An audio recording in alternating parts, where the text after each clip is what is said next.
Hii nyumba unaiona mbele yako inauzwa milioni 25 na maongezi hapo.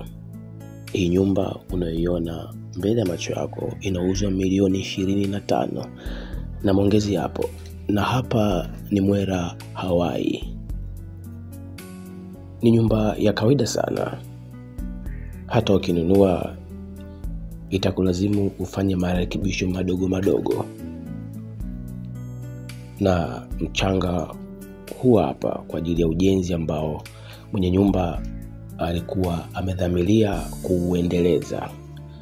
Na huo mchanga unakuonyesha ameuhifadhi hapa ukumbini. Nyumba hii ina vyumba 3. Na hapa nilipotoka kwenye mchanga ulipohifadhiwa ni ukumbi. Na hiki ni chumba. Kama unavyoona, vyumba 3, master moja, ukumbi, jiko, ukumbi wa chakula. Milioni 25 unaipata hii nyumba. Na huku ni uani. Na hii nyumba ipo karibu na barabara, kwa maana ya barabara ya ndani.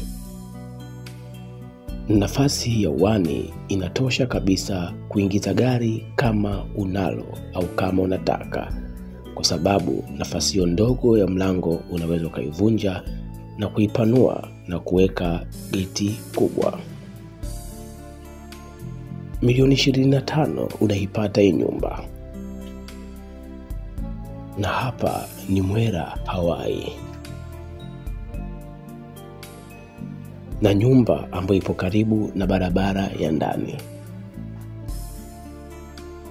Hii ni njia mpaka barabarani. Nyumba ya 3 kutoka barabarani. Na nyuma pia ya nyumba, baada ya kiwanja kuna njia pia. Unataka nini tena? Mimi nimemaliza, kazi ni kwako.